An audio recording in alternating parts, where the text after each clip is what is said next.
Hello everybody. आज physics में हम पढ़ने वाले हैं electric flux, most important and बेहद इजी टॉपिक इलेक्ट्रिक फ्लक्स। तो इलेक्ट्रिक फ्लक्स को जाने उससे पहले एक मोस्ट इंपॉर्टेंट बात हम यहां पे डिस्कस कर लें। एक बात जो आपको बाद में परेशान करने वाली है उसको जान लें, और वो है हमारे पास एरिया वेक्टर। जनरली जब हम एरिया की बात करते हैं तो एरिया को आप कहते हैं स्केलर क्वांटिटी, और एक्चुअल में अगर सही बात करें तो area is a vector quantity. आप कहेंगे कैसे? तो अगर आपको याद हो 11th क्लास में हमने एक क्वेश्चन पढ़ा था, तो एरिया को जब हम कैलकुलेट करते हैं तो L cross B cross product करना होता है, और जब हम क्रॉस प्रोडक्ट करते हैं तो क्रॉस प्रोडक्ट से तो ऑलवेज वेक्टर क्वांटिटी ही हमको मिलती है। तो इसलिए a vector is always be a vector quantity. Vector quantity होती है। अब वेक्टर क्वांटिटी है तो उसकी डायरेक्शन क्या है? आप देखिए जरा एरिया वेक्टर कैसे समझेंगे आप। मैंने यहां पे क्या किया कि ये कोई frame of reference X Y Z axis यहां पे कंसीडर कर लिया। ये एक्स एक्सिस, इसको कहा वाई एक्सिस, और इसको कहा जेड एक्सिस। ये जेड एक्सिस है। अब यहां पे इस पॉइंट को कहते हैं आप ओरिजिन। ये ओरिजिन है। यहां पे मैंने क्या किया, एक कैपिटल आर रेडियस का कोई सरफेस यहां पे प्लेस कर दिया, इस प्लेन में रख दिया ये, और रेडियस है इसकी कैपिटल आर। ये कैपिटल आर इसकी रेडियस ओ सेंटर। तो बात आती है कि ये अगर मैं इसका एरिया निकालूं, रेडियस पता है, तो एक्स जेड प्लेन में लाई करता है और एक्स जेड प्लेन में लाई करता है। तो सिंपल अगर एरिया की बात करूंगा तो a is equal to pi r square. A is equal to pi r square. लेकिन जब मैंने कहा एरिया वेक्टर, तो डायरेक्शन भी देनी है, और डायरेक्शन देनी है तो ए पे वेक्टर लगा दिया। अब इस एरिया की डायरेक्शन क्या होती है? तो ऑलवेज आप हमेशा याद रखने वाले हैं कि एरिया वेक्टर की direction normal to the surface. कौन सी डायरेक्शन होती है? Normal to the surface. तो यहां पे अगर मैंने ये सरफेस कंसीडर किया है तो इसकी डायरेक्शन जो होगी वो नॉर्मल, यानी ये वाली डायरेक्शन होगी इसकी। इसको एन कैप से लिख सकते हैं। और यहां पे अगर मैंने फ्रेम ऑफ रेफरेंस लिया, वाई एक्सिस को रिप्रेजेंट किया है, तो यहां पे आप चाहे तो N cap normal direction N cap, और एन कैप की बजाय ये वाई एक्सिस को रिप्रेजेंट करता है, तो आप ये से भी लिख सकते हैं पाई आर स्क्वायर और जे कैप। अगर यहां पे कोऑर्डिनेट फिक्स है, एक्स जेड वाई कोऑर्डिनेट अगर फिक्स है, तो वाई एक्सिस को रिप्रेजेंट करते हैं जे कैप से। तो यहां पे एरिया वेक्टर को आप लिख सकते हैं pi r square j cap. Okay, तो एक तो आपके पास ये।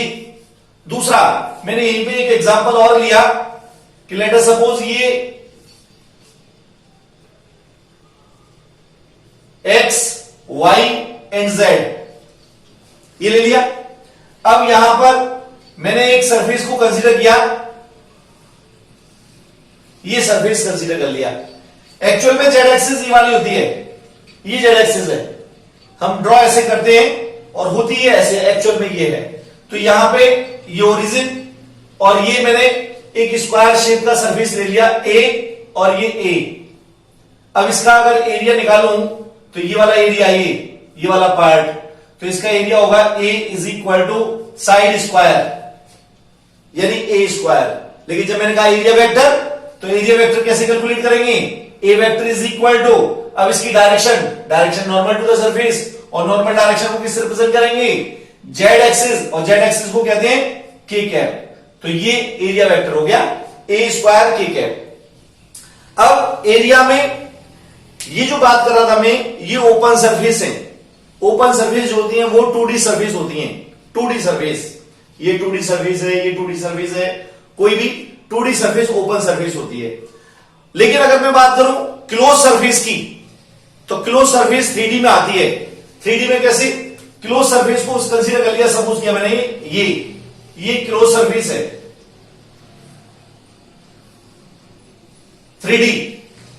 अब इसमें यहां पर जो पार्ट बनने वाले हैं एक तो सरफेस ये बन गई S1, दूसरी ये S2 और तीसरी ये S3। एक सरफेस तो इसको कहेंगे आप, ये वाली सरफेस। तो इसकी डायरेक्शन ये वाली डायरेक्शन हो गई, नॉर्मल टू द सरफेस। इसकी direction normal to the surface, ये हो गई। अब अगर मान लो सपोज किया कि इसकी डायरेक्शन चाहिए मेरे को यहां पे ये, तो इसकी नॉर्मल, हमेशा सरफेस की नॉर्मल आपको बनाना है, तो ये डायरेक्शन ये वाली होगी। अब बात ये आती है कि 2D सरफेस हो या 3D सरफेस हो, there are two possible directions. जैसे मैंने यहां पर बनाया था और लिख दिया था y यानी j कैप, माइनस जे कैप भी तो लिख सकता था, नीचे की तरफ भी तो शो कर सकता था डायरेक्शन को। यहां भी बनाया था तो यहां लिख दिया था k कैप, ये वाली डायरेक्शन लिख दिया था। क्या अंदर की तरफ नहीं हो सकती डायरेक्शन? वो भी हो सकती है। यहां पर भी ये जो डायरेक्शन बता रहा हूं मैं, इसकी डायरेक्शन ये इधर भी तो हो सकती थी, ये हो सकता है तो इधर भी तो हो सकती थी। यानी नॉर्मल डायरेक्शन तो देयर आर टू पॉसिबल, दो पॉसिबल डायरेक्शन है, नॉर्मल भी दो हो सकती हैं। अगर मान लीजिए मेरे पास ये एक सरफेस है, तो इसकी सरफेस की नॉर्मल एक तो बाहर की तरफ हो सकता है आउटवर्ड, और एक इनवर्ड भी तो हो सकता है। तो हमें कब आउटवर्ड लेना है, कब इनवर्ड लेना है, हमें ये बात भी क्लियर होनी चाहिए। तो आप याद रखेंगे नॉर्मल टू द सरफेस, तो आपको याद रहेगा ही हमेशा। साथ में नॉर्मल टू द सरफेस किधर? Towards the observer, towards the observer. अब जैसे फॉर एग्जांपल हमारे पास ये रूम है, रूम की बात कर रहा हूं, और ऊपर वाली छत की बात करूं, तो इस छत की जो डायरेक्शन होने वाली है, एरिया तो ये हो गया, इसका अगर एरिया कैलकुलेट करूंगा लेंथ इनटू ब्रेड्थ से आ जाएगा। डायरेक्शन, क्योंकि मैं नीचे खड़ा हूं, ऑब्जर्वर मैं खुद इसको ऑब्जर्व कर रहा हूं, तो इसकी डायरेक्शन ये होने वाली है नॉर्मल टू द सरफेस, और मेरी तरफ यानी अंदर की तरफ आएगी। और उसकी बजाय मैं यहां पे नीचे फर्श की बात कर रहा होता, इसकी डायरेक्शन, तो इसका एरिया तो वही लेंथ इनटू ब्रेड्थ ही आएगा, लेकिन डायरेक्शन इसकी अपवर्ड हो जाएगी। अगर मैं कहूं इसकी डायरेक्शन, ये बोर्ड इसकी डायरेक्शन, तो ये वाली डायरेक्शन, क्योंकि मैं इधर खड़ा हूं, ऑब्जर्वर इधर खड़ा हुआ है, और उस वाली सरफेस की डायरेक्शन टुवर्ड्स मी, तो मेरी तरफ, तो यहां पे केवल एक ही डायरेक्शन होगी। छत की डायरेक्शन ऊपर तब होती जब मैं ऊपर खड़ा होता, टुवर्ड्स द ऑब्जर्वर।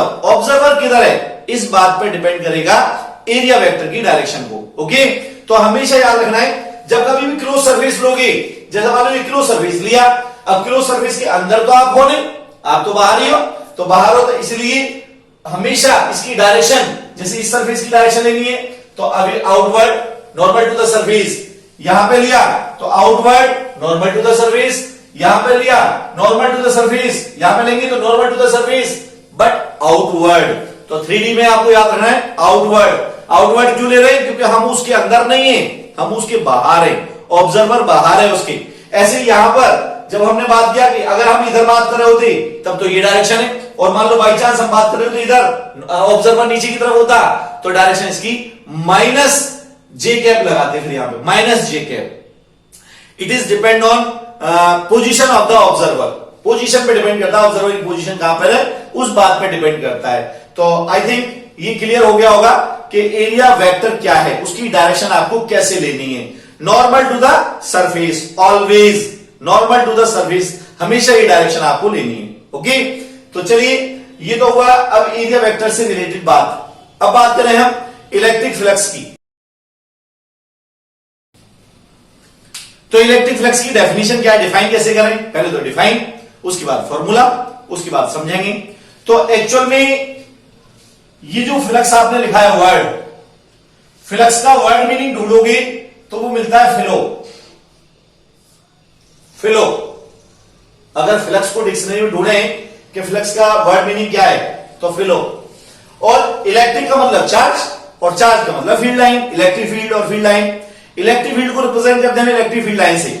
तो इलेक्ट्रिक फील्ड लाइंस कितनी फ्लो हो रही हैं किसी सरफेस से, उसको कहते हैं इलेक्ट्रिक फ्लक्स। तो यहां पे डेफिनेशन के लिए आप कहेंगे the number of electric field lines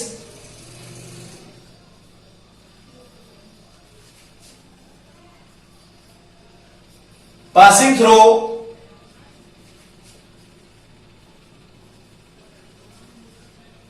any surface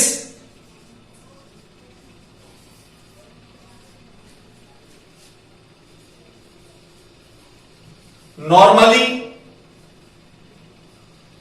is known as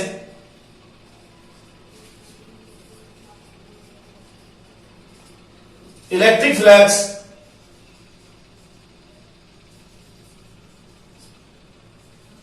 linked with that surface.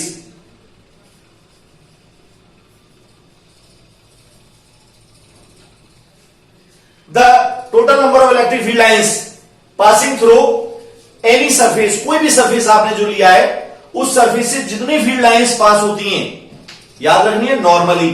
इस वर्ड को अगर भूल जाते हैं तो जीरो भी मिल सकता है, यानी गलत हो सकती है डेफिनेशन। वो डिपेंड करता है कि कॉपी चेक करने वाला क्या सोचता है। तो यहां पे याद रखना है कि नॉर्मली ये वर्ड कंपलसरी है यहां पे डिफाइन करने के लिए। तो the number of electric field lines passing through any surface normally is known as electric flux linked with that surface. ये डिफाइन है। इलेक्ट्रिक फ्लक्स को डिफाइन करने के लिए मैंने बोला फ्लक्स का मतलब फ्लो, जितनी फील्ड लाइंस वहां से फ्लो हो जाए किसी सरफेस से। अब अगर इलेक्ट्रिक फील्ड मान लो ज्यादा है, स्ट्रांग है, तो नेचुरल है इलेक्ट्रिक फ्लक्स ज्यादा होगा। और अगर इलेक्ट्रिक फील्ड लाइंस मान लो कम है या वीक है, तो उस कंडीशन में इलेक्ट्रिक फ्लक्स की वैल्यू कम होगी। ओके, तो ये तो हुआ हमारे पास यहां पे इलेक्ट्रिक फ्लक्स के लिए।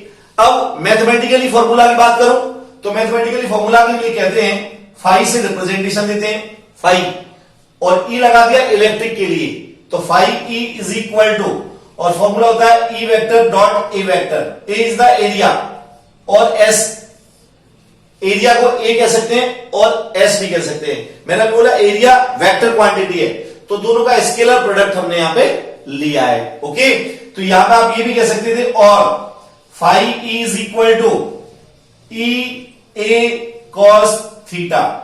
अब आप सोच रहे होंगे ये थीटा, तो आपने डॉट प्रोडक्ट पढ़ाई था 11th क्लास में फिजिक्स में, तो वहां पे आप कहते हैं a vector dot b vector is equal to a mod b mod cos theta. तो यहां पे ई वेक्टर डॉट ए वेक्टर दोनों का स्केलर प्रोडक्ट किया है, डॉट प्रोडक्ट किया है, डॉट प्रोडक्ट किया है तो कॉस थीटा तो आना ही है। तो यहां पे कहेंगे phi is equal to E A cos theta. अब आप सोच रहे होंगे कैसे, तो यहां पे देखें मैंने ये इलेक्ट्रिक फील्ड लाइंस को रिप्रेजेंट कर दिया, ये इलेक्ट्रिक फील्ड लाइंस है, ये इलेक्ट्रिक फील्ड लाइंस है, और यहां पर कोई सरफेस मैंने रख दिया, ये सरफेस रखा हुआ है, ये सरफेस है। इस सरफेस का नॉर्मल जो होगा, यहां पर अगर नॉर्मल डाल दूं तो नॉर्मल ये आएगा एन कैप, ये नॉर्मल होगा। तो नॉर्मल अगर ये है तो यहां पर ये एंगल हुआ थीटा। इस सरफेस की एरिया को कहा ए और इलेक्ट्रिक फील्ड इंटेंसिटी कहा ई, ये ई, तो ये तो एरिया तो हुआ ए और ए वेक्टर डायरेक्शन की वाली एन कैप। तो यहां पे ई वेक्टर और ए वेक्टर के डायरेक्शन के बीच का एंगल है थीटा, ए के बीच का नहीं, ए वेक्टर यानी एरिया वेक्टर के बीच का एंगल, एन कैप के बीच का एंगल। तो ये ई की डायरेक्शन है और ये एन कैप की डायरेक्शन है, ए वेक्टर की डायरेक्शन है, एन कैप और ए वेक्टर वो था सेम। तो यहां पे ये डायरेक्शन थीटा उन दोनों के बीच का एंगल है, तो यहां पे हमारे पास आ गया।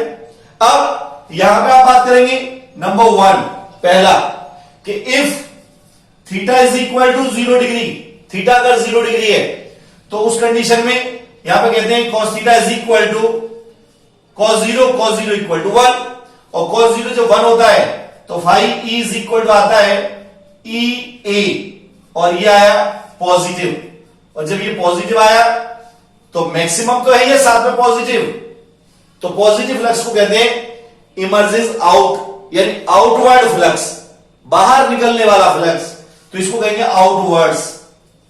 ये डायरेक्शन इसकी आउटवर्ड्स हो जाती है, आउटवर्ड्स फ्लक्स ये कहलाएगा। ओके, नंबर 2, अगर आपने कहा if theta is equal to 180 degree, तो cos 180 value cos 180 is equal to -1 होता है, और जब -1 पुट करते हैं आप यहां पे तो phi E is equal to ये आता है ई ए, और यहां पे जब -1 लगाएंगे तो माइनस का हो गया, ये माइनस फ्लक्स जब कभी भी आए, फ्लक्स की वैल्यू नेगेटिव जब कभी भी आए तो आप समझ जाएंगे इनवर्स डायरेक्शन है इसकी, इनवर्स, ये इनवर्स डायरेक्शन हो गई।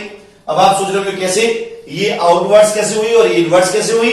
अगर मान लो मैं इसका डायग्राम ड्रॉ करूं, ये तो फील्ड लाइंस, ये तो मैंने यहां पे फील्ड लाइंस को ड्रॉ कर दिया, इलेक्ट्रिक फील्ड लाइंस, और ये यहां पर कोई सरफेस, और ये सरफेस का नॉर्मल एन कैप, ये एन कैप, और यहां पे ये ई वेक्टर। ओके, तो यहां पर जो सरफेस आपने लिया है ये वाला, अब इसकी डायरेक्शन और ई की डायरेक्शन दोनों सेम है, तो थीटा यहां पे आप कितना लेने वाले हो, theta is equal to 0 degree, और थीटा 0 होगा तो ये मैक्सिमम आएगा, पॉजिटिव होगा, इमर्ज आउट बोलेंगे आप उसको, आउटवर्ड्स बोलेंगे आप उसको, बाहर निकलने वाला बोलेंगे। और बाई चांस अगर यही ऐसे होता कि यहां पे ये तो फील्ड लाइंस, ये तो मैंने इलेक्ट्रिक फील्ड लाइंस ड्रॉ कर दिया, और यहां पर ये जो सरफेस है वो ऐसे रखी हुई है, ये सरफेस ऐसे रखी हुई है। अब फील्ड लाइंस की डायरेक्शन तो ये जा रही है, और ये सरफेस इधर है, तो इसकी डायरेक्शन ये आ गई एन कैप की डायरेक्शन। तो अब एक डायरेक्शन तो ये वाली ई वेक्टर, और एन कैप इधर, तो थीटा कितना हो गया अब यहां पे, तो थीटा को कहेंगे theta is equal to 180 degree, और जब थीटा 180 डिग्री होता है तो फ्लक्स होता है नेगेटिव। ओके, तो नेगेटिव को कहते हैं इनवर्स, इनवर्स बन जाता है वो, इनवर्स बोलते हैं आप उसको। ठीक है, तो यहां पे तो ये आया। अब इसके बाद बात करूं number third point, if theta is equal to 90 degree, तो cos 90 कितना होता है, cos 90 इज इक्वल टू 0, और cos 90 0, तो electric flux phi E also भी 0। तो याद क्या रखना है, किस किस के बीच का एंगल है, एरिया वेक्टर और ई वेक्टर। अब यहां पे इसका डायग्राम देखें जरा, ये मैंने यहां पे ई वेक्टर को रिप्रेजेंट किया, इलेक्ट्रिक फील्ड लाइंस, ये इलेक्ट्रिक फील्ड लाइंस, और यहां पर एरिया, ये मैंने एरिया शो कर दिया।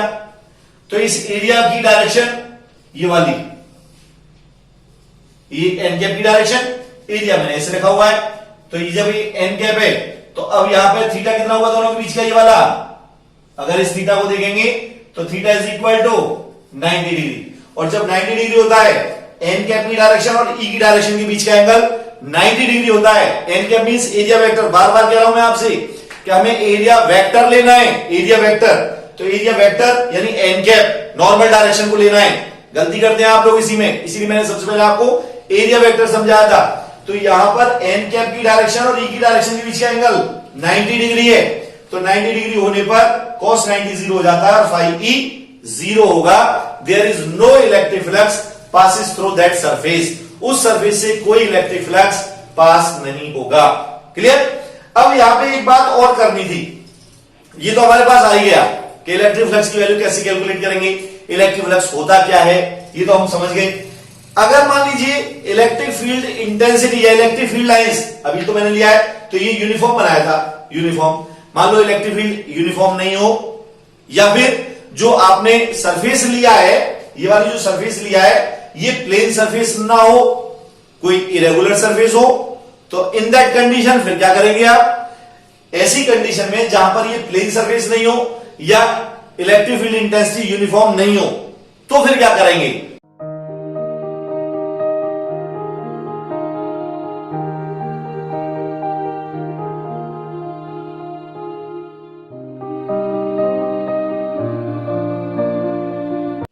तो मैं बात कर रहा था कि अगर electric field intensity is not uniform, अगर इलेक्ट्रिक फील्ड इंटेंसिटी यूनिफॉर्म नहीं है and surface is not plane, surface plane नहीं है, फॉर एग्जांपल मैंने यहां पर ड्रॉ कर दिया, ये एक सरफेस ड्रॉ कर दिया, यहां पर ये इलेक्ट्रिक फील्ड डायरेक्शन है, ये वाली जो डायरेक्शन है इलेक्ट्रिक फील्ड इंटेंसिटी डायरेक्शन है। अब इसके मैंने अलग अलग पार्ट्स बना दिए, छोटे छोटे स्मॉल पार्ट्स बना दिए, स्मॉल एलिमेंट्स। तो आप देखें इस एलिमेंट की डायरेक्शन तो कहीं और होगी, इसकी डायरेक्शन कहीं और है, इसकी डायरेक्शन कहीं और है, इसकी डायरेक्शन कहीं और है, ये प्लेन नहीं है। जितने भी एलिमेंट्स हैं उन सबकी डायरेक्शन डिफरेंट है, अलग अलग है, नॉर्मल टू द सरफेस। तो नॉर्मल जब सरफेस के लेंगे और सारी डायरेक्शन जब अलग अलग आएंगी, तो ऐसी कंडीशन में हमें क्या लेना पड़ेगा, उस एरिया का स्मॉल एलिमेंट कंसीडर करना पड़ेगा। जब डायरेक्शंस एवरी एलिमेंट पर डिफर हो तो एलिमेंट आपको बहुत छोटा लेना पड़ेगा, और उस छोटे से एलिमेंट के लिए कंसीडर करेंगे कि यहां पे इन दोनों के बीच का एंगल ये थीटा है, ये हम यहां पे कंसीडर करेंगे। तो जब इस स्मॉल एलिमेंट को हमने कंसीडर किया है तो स्मॉल एलिमेंट से लिंक्ड इलेक्ट्रिक फ्लक्स जो होगा वो स्मॉल ही होगा, तो स्मॉल इलेक्ट्रिक फ्लक्स कहेंगे आप। तो आप कहेंगे यहां पे then electric flux linked with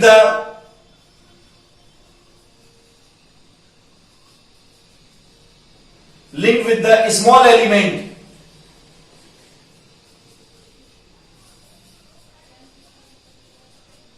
small element के लिए, तो आप कहेंगे D phi is equal to, definition वही पुरानी वाली, E vector dot D A vector और डीएस वेक्टर। अगर एरिया को आपने एस लिया है डीएस भी लिख सकते थे, एरिया को ए लिखा है तो डीए लिख दिया है, तो D phi is equal to E vector dot DA vector. तब हमारे पास ये फॉर्मूला होगा। अगर हमारे पास कभी कोई ऐसी सरफेस बन जाती है जो प्लेन नहीं है, यूनिफॉर्म नहीं है, अलग अलग एलिमेंट पर, अलग अलग पार्ट पर उस सरफेस के डिफरेंट पार्ट पर ई की डायरेक्शन अलग अलग है और एंगल की वैल्यू डिफर आ रही है, तो स्मॉल एलिमेंट के लिए ही कंसीडर करना पड़ेगा, और स्मॉल एलिमेंट के लिए कंसीडर करने पर ये फॉर्मूला बनेगा। ओके, अब मैं कहूं कि मेरे को पूरी सरफेस से चाहिए, स्मॉल एलिमेंट से नहीं, पूरी सरफेस से चाहिए, तो आप जानते हो पूरी सरफेस के लिए निकालने के लिए क्या करें, इंटीग्रेशन। तो आप कहेंगे net electric flux linked with the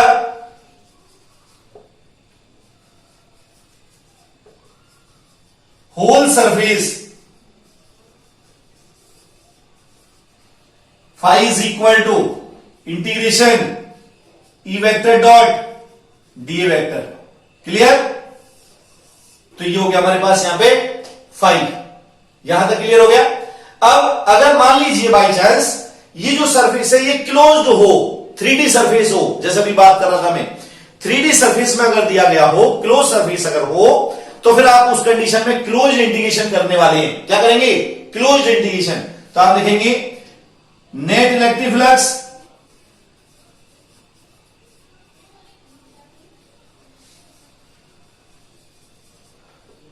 linked with the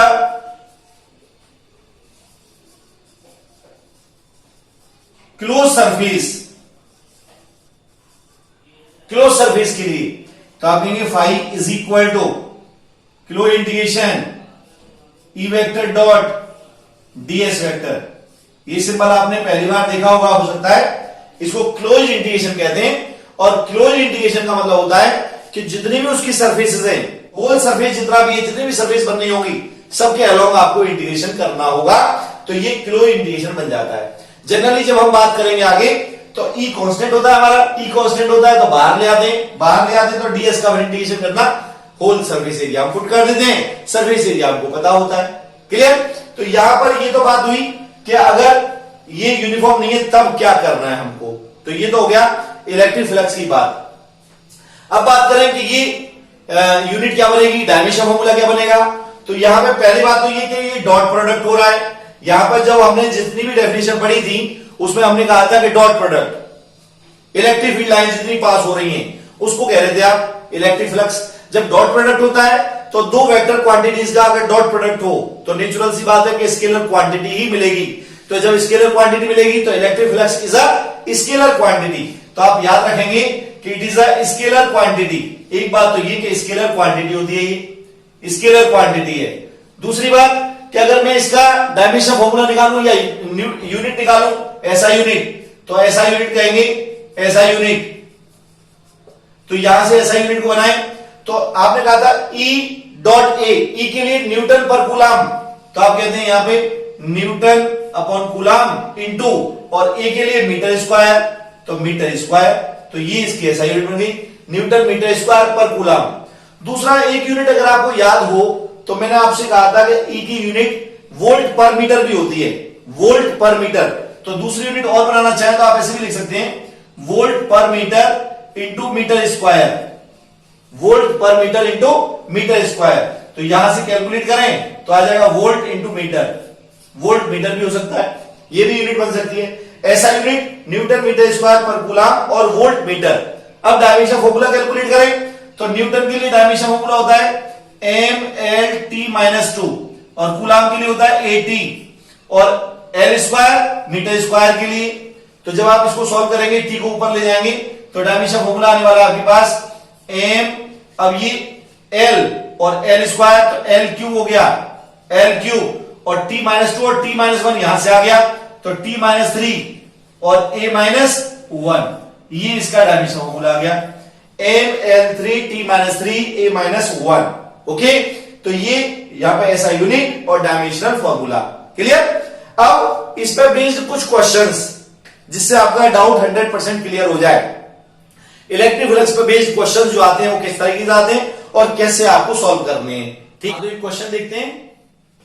determine the electric flux due to an area vector a vector is equal to 5 × 10⁻³ j cap metre square. तो एरिया वेक्टर की डायरेक्शन है j cap along y axis. Placed in electric field e vector is equal to 200 i cap plus 300 j cap volt पर metre. ये electric field है। तो आप यहां पे फ्लक्स निकालना चाह रहे हैं, इलेक्ट्रिक फ्लक्स। तो ए की वैल्यू और ई की value phi is to be calculated. Phi is equal to E vector dot A vector. Simple dot product करना है और वो हमको आता है। तो ई की वैल्यू ये वाली है और ए की वैल्यू ये वाली है। जब डॉट प्रोडक्ट करेंगे तो आई कैप का जे कैप के साथ इनका मल्टीप्लाई किया, ये आ गया i cap dot j cap. फिर इसके साथ करेंगे तो ये मल्टीप्लाई और j cap dot j cap. अब हमें मालूम है कि i cap dot j cap 0 होता है, i cap dot k cap 0 होता है और i cap dot i cap 1, j cap dot j cap 1, k cap dot k cap 1। क्यों? जहां पे 90 डिग्री होगा एक्स एक्सिस और y axis, i cap dot j cap 0, 90 degree आ गया ना। J cap dot k cap 0, k cap dot i cap 0, 90 degree जहां पर आएगा म्यूचुअली परपेंडिकुलर, तो परपेंडिकुलर के लिए 0 हो जाता था, याद है। तो यहां पर हमने इसको लिखा i cap dot j cap 0 और यहां पर आया j cap dot j cap, this is 1। So ये तो 0 हो गया और ये 1, तो ये आंसर आ गया 1.5 वोल्ट मीटर। ओके, तो it will be the answer. अब दूसरा एक क्वेश्चन और देखें कि अगर मान लो थीटा एंगल हमको जो देना चाहिए नॉर्मल के साथ, वो ना दे करके प्लेन के साथ एंगल दिया हो, तो कैसे करना है। तो देखें, इस circular sheet of radius 5 centimetre, circular sheet है, रेडियस 5 सेंटीमीटर है। Okay, placed in uniform electric field of 5 × 10⁵ volt पर मीटर, ये इलेक्ट्रिक फील्ड है। Such that its plane makes an angle 30 degree. Plane बनाता है एंगल, नॉर्मल नहीं, plane बना रहा है। Plane makes an angle 30 degree with the electric field. Determine the electric flux, electric flux determine करना है linked with that surface. Okay, तो यहां पर ये इलेक्ट्रिक फील्ड है ये वाला, और यहां पर ये एक सर्कुलर शीट है। तो सर्कुलर शीट का जो प्लेन है, ये वाला प्लेन, ये इलेक्ट्रिक फील्ड के साथ 30 डिग्री एंगल बना रहा है ये वाला। तो हमें तो चाहिए नॉर्मल के साथ, नॉर्मल तो ये वाला होता है, नॉर्मल के साथ चाहिए तो पूरा एंगल तो ये वाला 90 डिग्री होता है ना। ये जब ये 90 डिग्री है तो 90 में से 30 माइनस कर दोगे तो ये वाला आएगा 60 डिग्री। कितना आएगा? 60 डिग्री। यहां पे अगर मैं बनाऊं कि ये तो है इलेक्ट्रिक फील्ड की डायरेक्शन, ये इलेक्ट्रिक फील्ड की डायरेक्शन, और प्लेन बना दिया आपने ऐसे, तो प्लेन का एंगल तो ये वाला है 30 डिग्री, ये 30 डिग्री है। या इसको अल्फा कह दूं कि प्लेन का एंगल ये अल्फा है ये, और यहां पर इसका जो नॉर्मल है ये एन कैप, तो नॉर्मल के साथ जो एंगल बनता है वो थीटा बनता है। तो अल्फा प्लस थीटा दोनों 90 डिग्री होंगे ना। तो यहां पर अल्फा प्लस थीटा 90, तो theta is equal to 90 minus alpha. अगर प्लेन के साथ एंगल दिया हो तो 90 माइनस अल्फा करके थीटा निकालना है। याद रखना है इस बात को, क्योंकि इसी पे गलती करते हैं आप लोग। हमें हमेशा इलेक्ट्रिक फ्लक्स में अप्लाई करते समय नॉर्मल के साथ एंगल जो दिया है वो वाला अप्लाई करना है। क्लियर? तो 90 माइनस अल्फा, 90 माइनस 30, 60 डिग्री आ गया। तो यहां पर एंगल कितना लगाएंगे? 60 डिग्री, नॉट 30 डिग्री। 30 डिग्री नहीं लगाना है, 60 डिग्री अप्लाई करेंगे। तो ये हमको गिवन था, आर की वैल्यू ए निकाल दिया पाई आर स्क्वायर से, ये आ गया। ई की वैल्यू गिवन थी अल्फा, थीटा हमने निकाल दिया। अब वैल्यूज पुट कर दी तो ई ए कॉस थीटा, ई की वैल्यू ये ए की वैल्यू पाई आर स्क्वायर से, और ये cos 60, cos 60 वैल्यू 1/2 होती है। तो यहां पे जब अप्लाई करेंगे 1/2 से ये क्रॉस करेंगे 62.5 इंटू 10 इंटू पाई। यहां पे 10 -5 था, यहां प्लस का 5 था और ये माइनस का 4 था, तो यहां पे 10 5 माइनस 4, तो 1 बची पावर, यानी 10 बचा। तो 10 इंटू पाई, तो 625 पाई, ये आंसर आया। तो आप पाई का मल्टीप्लाई कर दें तो this will be the answer, ये आंसर आपके पास आ जाता है। ओके, तो ये जहां पर जो गलती करते हैं वो आपको समझ आ गई होगी।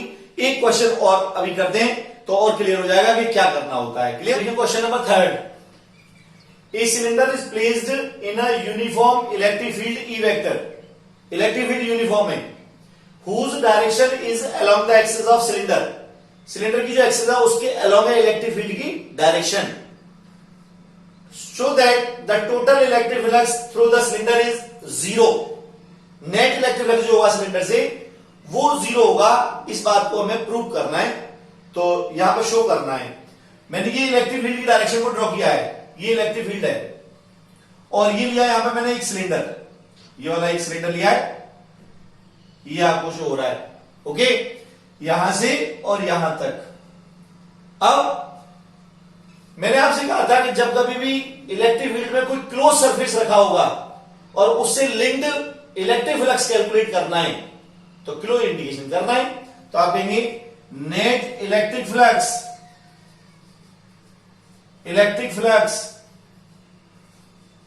linked with cylinder phi E is equal to kilo indication E vector dot ds vector या da vector। एरिया का सिंबल दोनों होते हैं एरिया के लिए A और S में सरफेस एरिया होता है इसलिए, तो E vector dot ds vector. Clear. अब ये जो क्लोज सरफेस है ये कितनी सरफेसेस से मिलकर के बनी हुई है। फॉर एग्जांपल सिलेंडर जो होता है वो ऐसा होता है, ये सिलेंडर है। अब इसमें एक सरफेस तो ये वाली हो गई, ये वाली सरफेस, एक सरफेस ये वाली हो गई, ये वाली सरफेस, और एक ये हो गई कर्व सरफेस। इसकी डायरेक्शन मैंने आपसे कहा था कि हमेशा direction normal to the surface, तो इसकी नॉर्मल डायरेक्शन तो ये वाली होगी आउटवर्ड, क्योंकि ऑब्जर्वर बाहर है, तो ये इसकी डायरेक्शन हो गई। अब इस सरफेस की डायरेक्शन ये वाली हो गई। आप सोच रहे होंगे अंदर क्यों नहीं है, तो अंदर बता दिया था मैंने रीजन आपको सबसे पहले ही कि अंदर डायरेक्शन नहीं हो सकती, आउटवर्ड डिपेंड करती है ऑब्जर्वर पर। तो अब आपके पास इसकी डायरेक्शन निकालनी है तो ये डायरेक्शन हो गई। और अगर ये कर्व सरफेस की बात करूं, ये वाली कर्व सरफेस, तो इसकी डायरेक्शन अगर यहां पे निकालोगे तो ये वाली, यहां पे निकालोगे तो ये वाली, यहां पे निकालेंगे तो ये, और यहां पे निकालेंगे तो ये, अलग अलग पॉइंट पर अलग अलग डायरेक्शन है। तो इसीलिए मैंने एक स्मॉल एलिमेंट कंसीडर किया, तो स्मॉल एलिमेंट कंसीडर करके यहां पे देखें तो एक सरफेस तो ये वाली है S1, दूसरी सरफेस ये वाली है S2, और तीसरी ये कर्व सरफेस है S3। अब S1 पे देखें आप, S1 पे E की डायरेक्शन और S1 की डायरेक्शन, S1 की डायरेक्शन ये वाली है तो दोनों सेम है, तो थीटा की वैल्यू 0 डिग्री। ओके। S2 पे देखें, ये तो E की डायरेक्शन थी और ये S2 की डायरेक्शन है, तो जब E की डायरेक्शन ये और S2 की डायरेक्शन ये, तो यहां पे कितना एंगल बन गया, ये 180 डिग्री, वो था अपोजिट डायरेक्शन, तो यहां पे ये 180 डिग्री, एक डायरेक्शन ये और दूसरी ये, तो थीटा 180 डिग्री। और इस S3 पे बात करूं कर्व सरफेस पे, तो E की डायरेक्शन तो यही रहेगी, E की डायरेक्शन तो कोई हेरा फेरी नहीं, और S की डायरेक्शन ये नॉर्मल टू द सरफेस, ये S की डायरेक्शन है, ये E की डायरेक्शन और ये S की डायरेक्शन S3 के लिए। तो अब थीटा कितना हुआ ये वाला 90 डिग्री, थीटा 90 हुआ S3 के लिए। क्लियर। तो यहां पर जब मैं इसको सॉल्व करूंगा तो 3 पार्ट में इसको ब्रेक करूंगा, तो आप कहेंगे यहां पे phi E is equal to 3 surfaces से मिलकर के बना हुआ मानूंगा, integration S1 E dot ds plus S2 E dot ds plus S3 E dot ds। Okay, dot product open करो और कैलकुलेट करो, तो phi E is equal to integration S1 E ds 1 के लिए थीटा 0 तो cos 0 plus E ds cos 180 S2 के लिए, और प्लस S3 के लिए E ds cos 90 degree. Okay, cos 90 0 होता है, ये तब तो 0 हो गया। क्लियर। अब यहां पे phi E is equal to E uniform है, और यूनिफॉर्म में तो कांस्टेंट होगा, बाहर ले आया। इंटीग्रेशन ds cos 0 1 होता है। इंटीग्रेशन ds इसका पूरा एरिया लगाना है। अगर रेडियस दिया होता तो लगाता पाई आर स्क्वायर, रेडियस नहीं दिया है, मैंने मान लिया s है इसका एरिया, लेट कर लिया, तो आप यहां में लिख सकते हैं let area of cross section, cross section area बोलते हैं इसको, क्रॉस सेक्शन s, उसको s मान लिया। तो फिर जब s लगाएंगे यहां पे तो इंटीग्रेशन में ds और प्लस e, इंटीग्रेशन में ds और ये माइनस वन तो है ये, और प्लस का 0। क्या किया मैंने, e को बाहर लाया, इंटीग्रेशन ds s1 के लिए, और प्लस s2 e को बाहर लाया, ds cos ये -1 होता है, और यहां पे ये 0 होता है, ये टर्म 0 हो गया। ओके, ये s1 के लिए था और ये s2 के लिए था, s3 वाला 0 हुआ है। अब चेक करें तो phi is equal to e, हमने इसको माना है s, तो e इंटू एस, माइनस ये वाला माइनस बाहर आ गया तो e इंटू एस। भाई जितना एरिया इसका है उतना एरिया इसका है, जो एरिया ये s आपने सपोज किया तो ये भी तो ऐसी हुआ, तो यहां पर इसकी वैल्यू s और इसकी वैल्यू भी s। अब e इंटू एस माइनस में प्लस में, तो फाई कितना आया 0। ये हमें प्रूव करना था कि नेट फ्लक्स 0 होता है किसी क्लोज सरफेस से। आगे जो हमने सिलेंडर को रखा है यूनिफॉर्म इलेक्ट्रिक फील्ड में, इससे linked net electric flux will be 0। अब यहां पे मोस्ट इंपॉर्टेंट बात जो आपको याद रखनी है, horse number 1, if 0 degree is less than theta is less then 90 degree, यानी E और ds के बीच में जो एंगल है थीटा, उसकी वैल्यू 0 से 90 के बीच में हो, एक्यूट एंगल हो, तो इन दैट कंडीशन देन, तो आप यहां पे कहते थे phi is equal to E vector dot A vector, ये कहते थे। तो यहां से जब ये कैलकुलेट करोगे तो कॉस थीटा की वैल्यू पॉजिटिव आएगी, तो ये पूरा टर्म जो आएगा वो पॉजिटिव होगा, और जहां पे पॉजिटिव आता है उसको बोलते हैं आउटवर्ड, आउटवर्ड्स फ्लक्स बोलते हैं आप उसको। क्लियर। नंबर 2, अगर आप कहें 90 degree is less than theta is less than 180 degree, then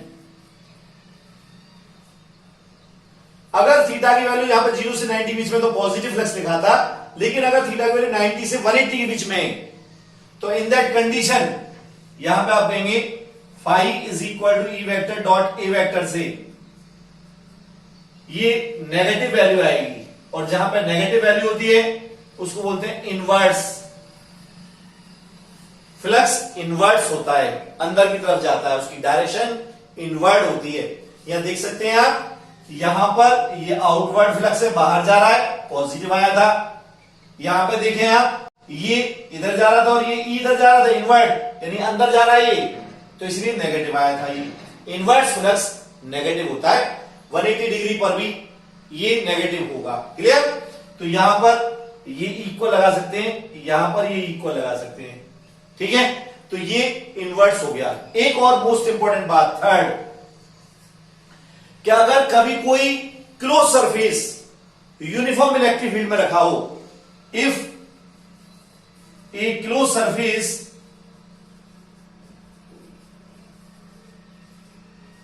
is placed in uniform electric field, uniform electric field, कोई close surface uniform electric field में रखा हो, एंड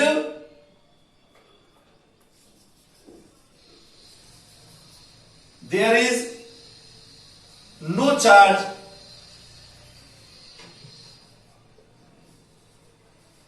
inside it, इसके अंदर कोई चार्ज नहीं हो, there is no charge inside it, then the net flux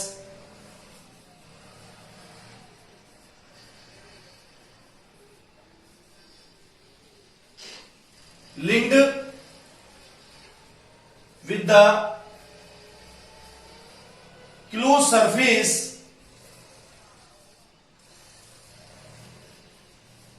always be zero, हमेशा जीरो होगा। If a close surface is placed in uniform electric field में रखाओ, कंडीशन ध्यान देनी है, इलेक्ट्रिक फील्ड कैसा होना चाहिए, uniform, and there is no charge inside it, उसके अंदर कोई चार्ज हो नहीं, कोई चार्ज नहीं रखा हो उस क्लोज सरफेस के अंदर, इसके अंदर कोई चार्ज नहीं है, कोई चार्ज पार्टिकल नहीं रखा हो, तो inside it then the net electric flux, total electric flux निकालेंगे, linked with that close surface always be zero, हमेशा जीरो आएगा। सरफेस चाहे कैसी भी हो, क्लोज सरफेस किसी भी शेप की हो, क्यूब हो, सिलेंडर हो, क्यूबॉइड हो, कोई अनदर स्फेरिकल हो, कोई भी सरफेस हो कैसी भी, तो उससे नेट इलेक्ट्रिक फ्लक्स जो लिंक्ड होगा वो जीरो होगा, ऑलवेज भी जीरो।